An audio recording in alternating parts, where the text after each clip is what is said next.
Bonjour, Athanasios Miou, je suis coordonnateur de département et enseignant au Cégep de Victoriaville et à l'Institut national de l'agriculture biologique qui, depuis 2021, a un campus à Montréal qui enseigne l'agriculture urbaine.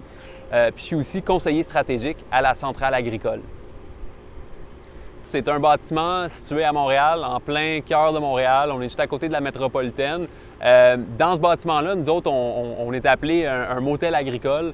Ce que ça veut dire, c'est qu'il y a 16 entreprises qui viennent s'installer dans le bâtiment. Nous autres, on est là pour les appuyer, les aider, les aider dans leur développement, mais aussi de développer des échanges, des synergies entre elles pour que l'empreinte écologique de chaque production soit moins grande. Puis on veut aussi développer une commercialisation commune, donc pour faciliter la vente de leurs produits un peu partout à Montréal. Un des exemples des membres, dans le fond, on a Opercule qui est au sous-sol dans le bâtiment. Eux autres, ils font de l'élevage d'ormes chevaliers. Donc, c'est un projet de pisciculture. Ils vont élever à peu près 60 000 poissons dans le sous-sol ici pour, en 2023, vendre aux restos locaux ici des poissons frais qui vont sortir de leur élevage.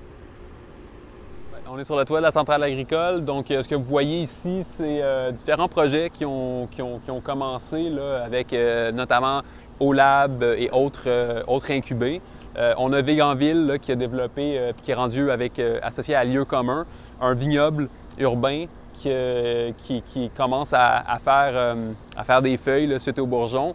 Celui-là, il a été mis en place en 2019. L'idée, c'est de développer, dans le fond, une cuvée puis un vin associé à ce vignoble-là dans les prochaines années. Sinon, si on regarde un peu plus à l'arrière, il y a un projet de fleurs coupées. Donc, on a des tulipes, on a différentes bulbes là, de fleurs qui ont été plantées. L'idée, c'est de voir à quel point ces fleurs-là sont capables de survivre l'hiver en ville, sur un toit, sans trop être isolé dans le fond de ce côté-là. Il y a un projet de gingembre aussi qui a vu le jour, il y a des projets de recherche. Donc, c'est un début.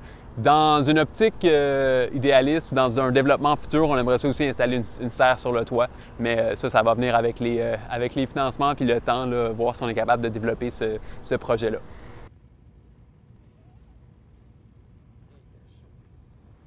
Donc ici, on est dans les locaux de Cidre Sauvageon. Cidre Sauvageon, ils font de la production de cidre en ville. Leurs pommes proviennent d'un verger qui est à l'extérieur de Montréal. 150 variétés de pommes qui amènent après ici pour faire l'extraction et éventuellement la transformation, puis la production de leur cidre.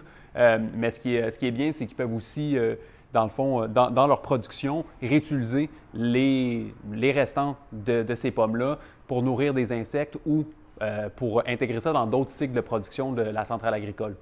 Donc ici, on a la Coop Boomerang. La Coop Boomerang, ce qu'ils font, c'est qu'ils récupèrent des drèches alimentaires des microbrasseries pour en produire de la farine.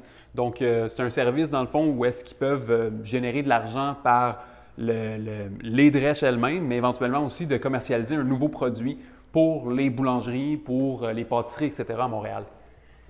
Donc ici, on va avoir une cuisine qui va être aménagée dans les prochains mois, une cuisine qui va être axée sur la déshydratation, transformation alimentaire.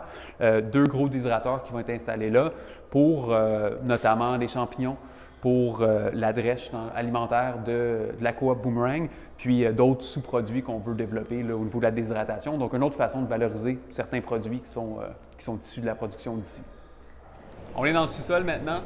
Ici, on a différents produits là, qui sont faits sur place, notamment là, un engrais organique tout usage qui provient de la production ou de l'élevage d'insectes. Donc, Tricycle produit ce fertilisant-là à base de frasse à insectes.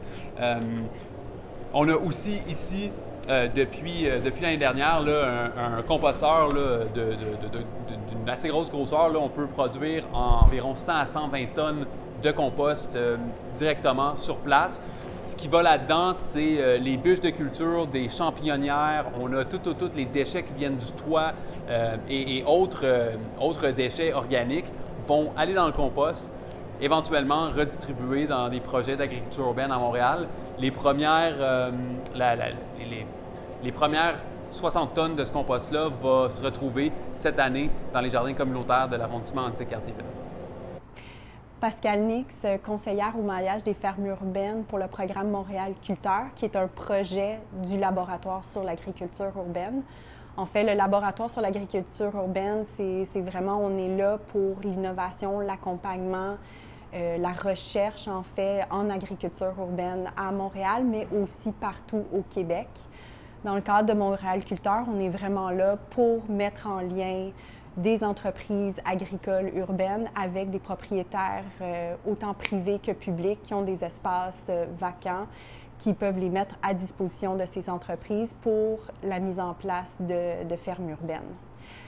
Après ça, Montréal Culteur a aussi un accompagnement pour les entreprises agricoles urbaines qui veulent démarrer un projet de ferme urbaine, que ce soit champignonnière, insectes, fleurs coupées, safran, je pense, micro-pousses, maraîchage et tout ça.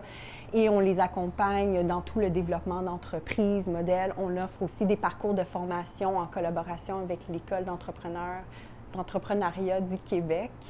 Et on offre aussi du coaching personnalisé à l'agriculture urbaine. On a 3 parcours, autant démarrage d'entreprise, mise en marché, commercialisation, et on a un 3e en consolidation.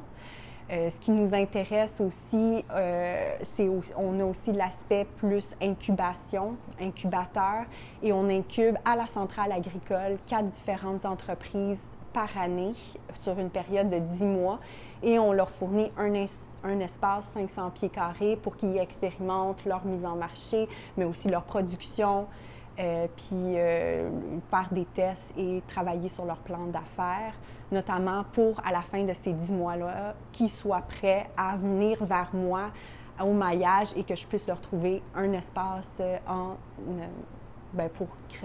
pour mettre en place leur ferme urbaine.